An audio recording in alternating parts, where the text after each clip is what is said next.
What's up, guys? Genius Pie Trap, and I'm going to make a video here giving you guys some tips on trading. Now, I always get asked, how I have such a high level, or how I have so many items in my inventory. And I know a lot of people think I just buy it off the community marketplace and spend a lot of money. I do on occasion, but it's mostly from trading. And when I tell people this, they're always like, well, how do you do it? I don't understand. And it's a lot about, getting a lot for not so much, I guess. And I'm going to tell you guys, kind of some of my tactics, I guess. And maybe I'm giving away some secrets, and maybe this is going to backfire in my face of, not being such a good trader anymore. But, oh well, I don't care. But here we go. First, like if you go to your inventory page, we have, some main categories here. We have the Steam category right here, which is all your trading cards, and let me see here, the gifts, which are games that are in your inventory, coupons, and community. Just a quick thing: gifts, games in your inventory. Tip number one, to put like here, let's say I have a bunch of games in my inventory. For example, let's say Terraria. Now, I bought this very cheaply on a Steam sale, for Thanksgiving Steam sale or the fall Steam sale, whatever have you. And if we look at this, if we view it in store, and I only paid a few dollars for this mainly, but right now it's worth $10, and I won't trade it unless I get Now, do I necessarily need $10 worth of stuff? No, but I will guarantee that I will get more stuff than what I originally paid for this game. Same thing with, Castle Crashers. I bought a Castle Crasher 4-pack, and also it was on sale. It worked out to maybe $1.50 a game or something ridiculously cheap like that. I will, when I trade Castle Crashers, I will get, more than $1.50 worth of goods out of that. So, and that's mainly where I do my spending, and a lot of that spending comes from not out of my own pocket, but selling stuff off the community marketplace. All right, coupons. Here I got some coupons. You get coupons from. Sometimes they just randomly get coupons. The only coupons that are really worth anything, in my mind, are the 90% off ones. There's two ways you could do that. You could try trading the 90% off coupons. I think that's a complete waste, especially if it's for a good game. 90% off. A lot of times, if the game's $10, it's $1, for the whole entire game. Buy the game, put it in your inventory. Don't buy it for yourself, just unless you really want that game. Put it in your inventory. And that's another reason how I get these gifts here. I think like for Psychonauts or Serious Sam, I think Serious Sam 3, I got a 90% off coupon. I bought it for nothing. Now it's sitting in my inventory. And now, if we go to the Steam store page, it's worth, $39.99. So to someone, that's a $39.99 game that I got a 90% off coupon for. So I paid, under $4 for it. Excellent. It's just a great tactic to use. If we go back to our inventory, and that's where I think the best use of the coupons are. Community, I guess, again, is the cards and the emoticons and the profile backgrounds. Now, and obviously the cards are more desirable than the emoticons and profile backgrounds. And I'm going to get a little bit back into that before. But no, I'm going back through the categories here. Team Fortress 2, the rest of it for games, basically. Super Monday Night Combat. Now let me say something. Portal 2, Super Monday Night Combat, Spiral Knights. To me, these items are worthless. Don't get into some trade where you're getting a bunch of Super Monday Night Combat items or Portal 2 items for a bunch of Team Fortress 2 items. You will lose. I pretty much stay out of these altogether. Very rare occasion will I take anything for these three games. Spiral Knights. I don't know. I don't play the game very often at all, and maybe there's a community for that. I have never had any good luck, trading in Spiral Knights items. Counter-Strike and Dota 2, I don't deal with them too much, but I will consider items from there. But definitely, I don't play these games often enough to know a lot about the items, so I kind of shy away from them. I mainly deal with the Team Fortress 2 items, which, in my experience, are by far the best return out of all of these, game ones here. And you can get a lot for nothing. So, and I think it's, it's a good practice. And it's also nice because you could trade Team Fortress 2 items for Steam items, or you could trade Dota 2 items for Team Fortress 2 items, and vice versa. You could all cross these. So as long as you know what you're doing, you can get a lot for nothing. Now, another tip here is having a friends list, having people to trade with. Let's go to my friends list here. I have a friends list, 590 out of 590 people. It is jam-packed. All you guys trying to get out of my friends list, I am sorry. I got 62 invites here right now. I am constantly trying to refresh this friends list and trying to get you guys all on there. I apologize. I'm doing the best I can. Just so you guys know, if you've been off of Steam for 3 weeks, I have to let you go. I'm sorry. Also, if I can't view your items, I'm sorry, I have to let you go. I mean, I just have to give people a fair shot that want to be on my friends list and want to trade. So, what are my suggestions is to get on this friends, or to get a good friends list, is just start adding people. The worst that they can say is no, they're not going to add you. I would try to get high level people on your friends list. Go to my profile, check, maybe invite some people that are already on my friends list. I don't know. Just try to meet people. Go to message boards, play games, and send them an invite. Send them some trade requests. If someone's level 1, chances are that, they maybe don't got a lot in their inventory anyway. So, maybe try to get some high level people on your inventory list that are, used to trading, but all levels will work. And as long as you can do that, you actually have a pool of people then that you could trade with. And that pool will just eventually grow once you get it started. I know a lot of you maybe have 2 or 3 friends, or, and it's hard. How do you meet people? Go on the Steam message boards, and go to the discussions here. Go to News to Steam if you don't got a lot of friends. And there's tons of threads here, just people looking for friends. Just get started, get some people, and that way, you can trade with them. Now, once you have a pool of friends and people to trade with, I think it's, the big secret is getting a lot for nothing. Now, to some people, their Steam level, which, let me see right here. I'll show you here. This Steam level right here, this level 58. To some people, this means absolutely nothing. It means nothing to them. They don't care about their Steam level at all. To some people, this level means everything to them. And the big secret here, guys, is to use that knowledge, to get a lot for nothing much at all. Okay?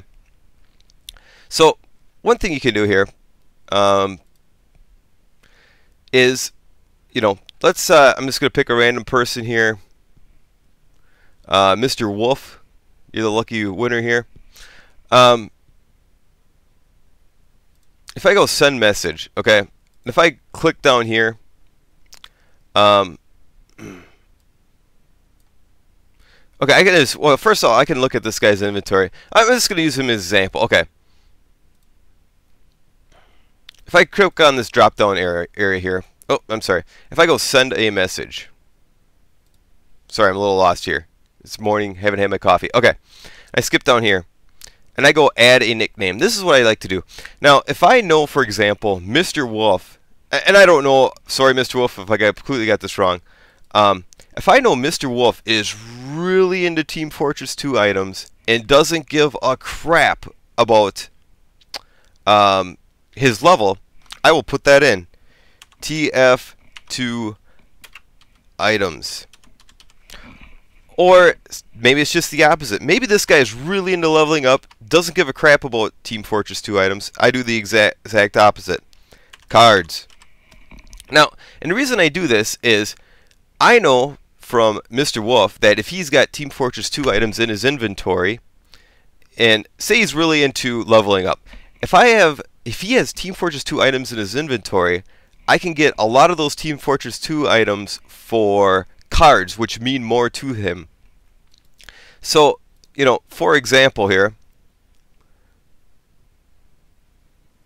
inventory. For example here, you know, say for example, he has this genuine anger, which is worth, you know, I mean, it's worth a couple bucks on the marketplace.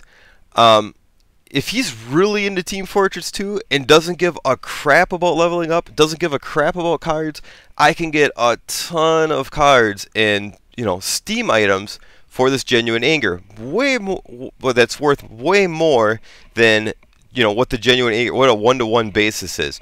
So, you know, I think, so then if I get all those if I get, you know, say he trades me just a crap load of cards. He's got all these cards. He's just sitting them around. He's, you know, can't make anything to go do badges. I get a whole bunch of cards. Then I could take those cards back to another friend that is really into leveling up and trade them for a bunch of Team Fortress 2 items or a bunch of, you know, other type of items. You know, and then that's also kind of with these profiles, backgrounds, and emoticons. To most people, they are really worth nothing.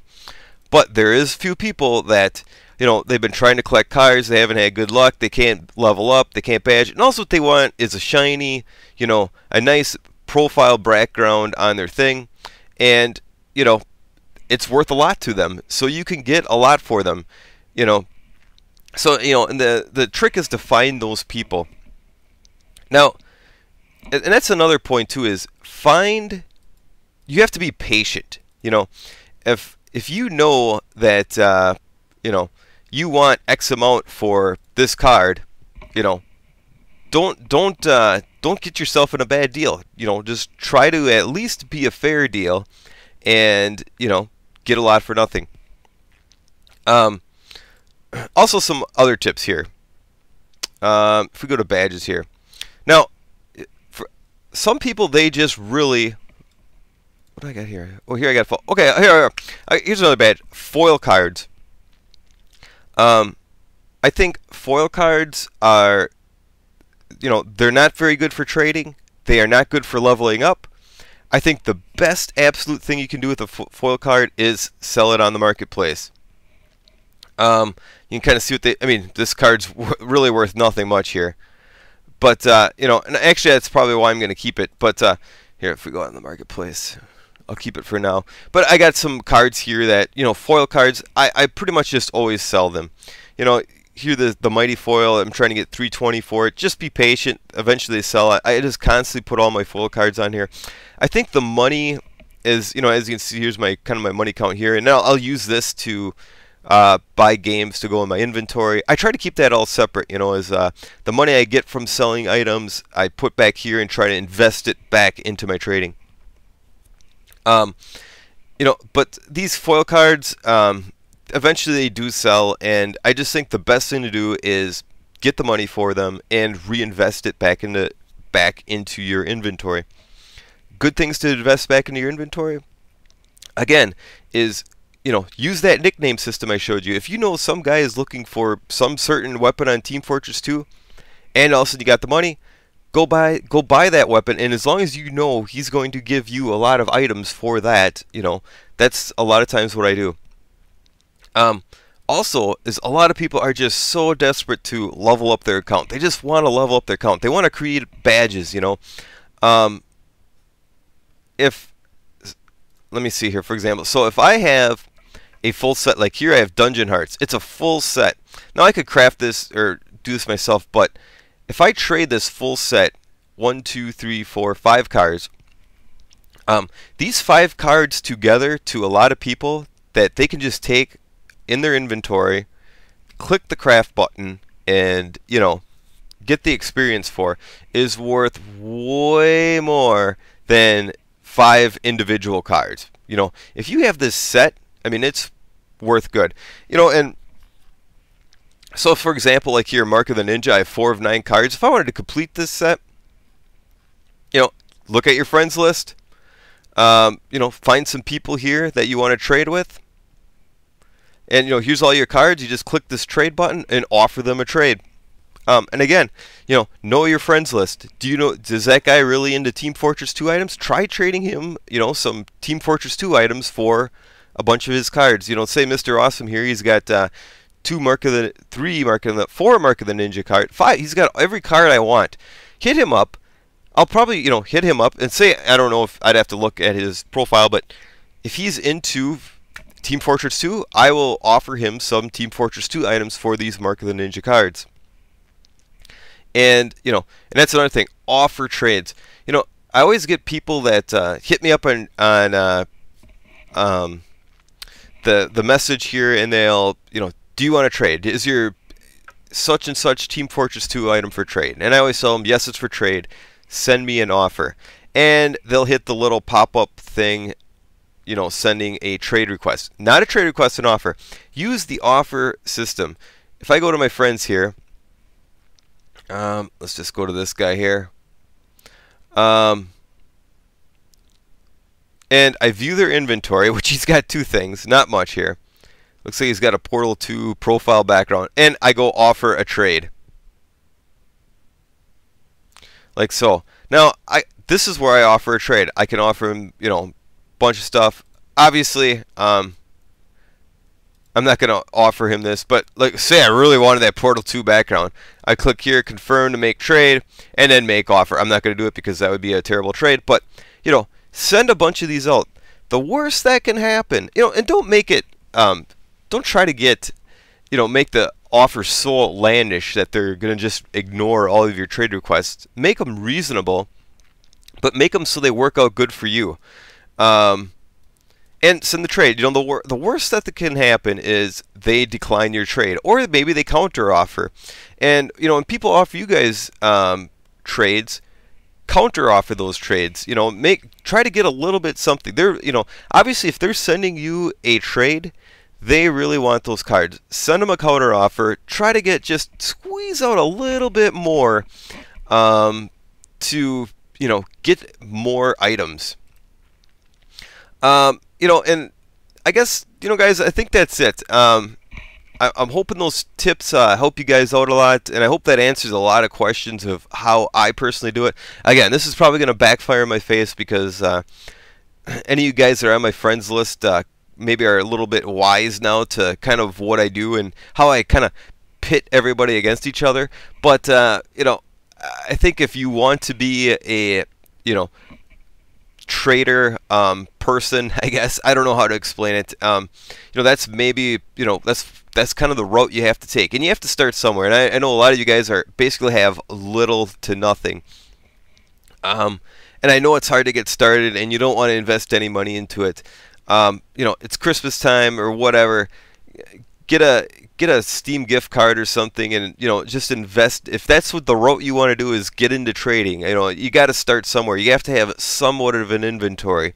If, you know, and don't beg people for free items. It doesn't work. You know, I don't know where some of you people just send out random messages begging for items. It's, you know, I'm sorry, but it doesn't work for me. I don't know if it works for other people that, you know, you think you have good luck with it, but, you know, you just sound like an annoying cunt when you do it. But yeah, and that's, you know, that's pretty much it. If you guys got any questions, suggestions, tips, other tips of your own, let me know. Leave them in the comments. Genius Pie Trap, over and out. Later. Bye.